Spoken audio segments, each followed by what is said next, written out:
Halo teman-teman semua, selamat datang kembali di channel Hazanah Islam. Aku mau tanya sesuatu yang mungkin terdengar aneh.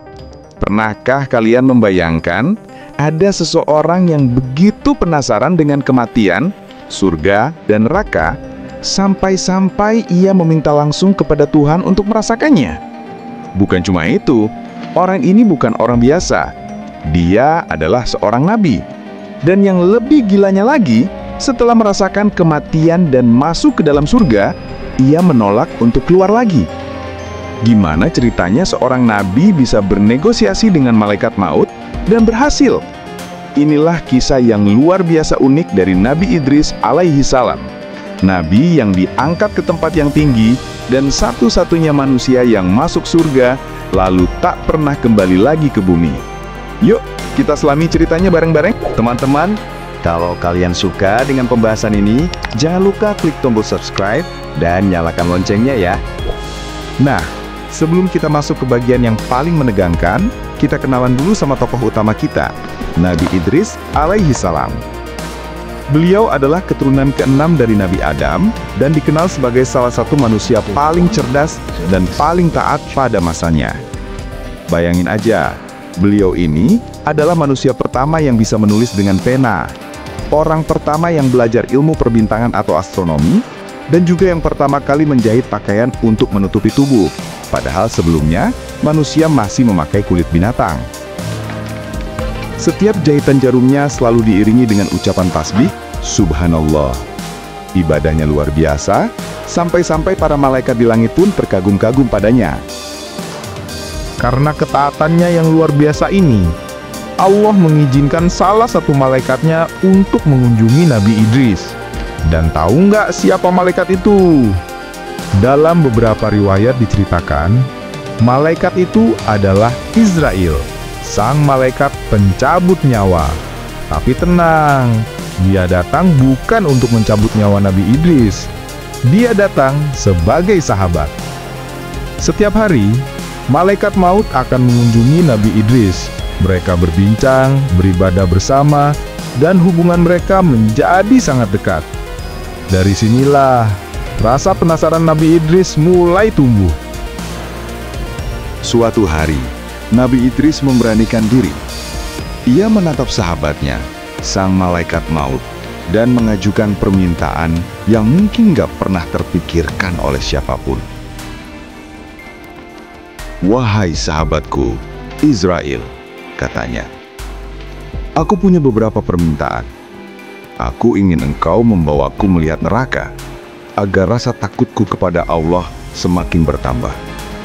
Lalu, bawalah aku melihat surga, agar kerinduanku padanya semakin memuncak. Dan aku ingin merasakan bagaimana rasanya sakaratul maut, agar aku bisa mempersiapkan diri lebih baik lagi. Malaikat Israel terkejut. Permintaan ini sungguh di luar nalar.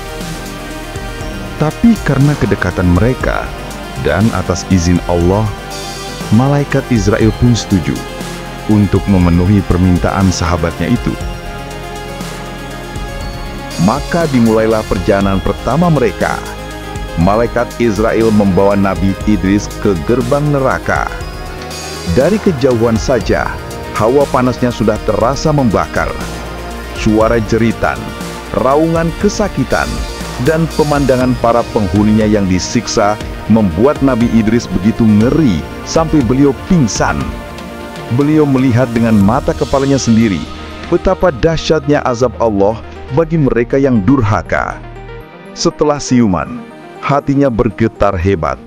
Rasa takutnya pada dosa menjadi berlipat-lipat ganda. Permintaan pertamanya telah terkabul. Selanjutnya, permintaan kedua, yang paling ekstrim, merasakan kematian. Malaikat Israel berkata dengan lembut, "Wahai Idris, ini akan sangat menyakitkan." Nabi Idris, dengan iman yang kokoh, mengangguk pasrah. Lalu, dengan sangat hati-hati, malaikat Israel mulai mencabut ruh Nabi Idris dari jasadnya. Diceritakan, rasa sakitnya 1000 kali lebih pedih daripada sabetan pedang. Setiap sendi, setiap sel di tubuhnya seakan ditarik paksa. hanya sekejap, namun terasa seperti selamanya. Setelah ruhnya tercabut, Allah Subhanahu wa Ta'ala langsung menghidupkannya kembali. Nabi Idris terengah-engah, merasakan betapa kecilnya dirinya di hadapan proses yang disebut kematian. Kini, ia tahu betul apa yang akan dihadapi setiap manusia. Permintaan keduanya terkabul, dan akhirnya perjalanan terakhir. Perjalanan menuju surga. Begitu tiba, semua rasa sakit dan ngeri yang tadi ia rasakan langsung hilang, tergantikan oleh kedamaian yang tak terlukiskan. Nabi Idris melihat sungai-sungai yang mengalir indah, istana-istana dari permata, dan aroma wangi yang belum pernah ia cium sebelumnya. Semua yang ada di sana adalah kenikmatan abadi. Ia berjalan-jalan, menikmati semuanya, dan hatinya dipenuhi rasa syukur dan cinta yang luar biasa kepada Sang Pencipta. Ia bahkan meminum sedikit air dari sungai surga. Setelah beberapa saat, malaikat Israel pun berkata, "Wahai Idris, waktunya telah habis. Mari kita kembali ke bumi." Disinilah bagian paling unik dari cerita ini terjadi. Dengan tenang, Nabi Idris menjawab, "Aku tidak akan keluar dari sini." Malaikat Israel bingung. "Mengapa?" Nabi Idris tersenyum dan mulai menjelaskan argumennya yang sangat cerdas, berdasarkan janji-janji Allah sendiri. Pertama, ia berkata, Allah berfirman, "Setiap yang bernyawa akan merasakan mati, dan aku sudah merasakannya." Kedua, ia melanjutkan, Allah juga berfirman, "Dan tidak ada seorang pun dari kamu, melainkan akan mendatanginya, neraka. Dan aku sudah melihat dan mendatanginya." Dan yang ketiga, ia menyimpulkan, "Dan Allah berjanji untuk penghuni surga. Mereka kekal di dalamnya, mereka tidak akan dikeluarkan daripadanya. Aku sudah berada di dalam surga. Aku sudah meminum airnya, dan aku meninggalkan sandalku di bawah pohon itu. Maka aku tidak akan keluar lagi." Malaikat Israel terdiam.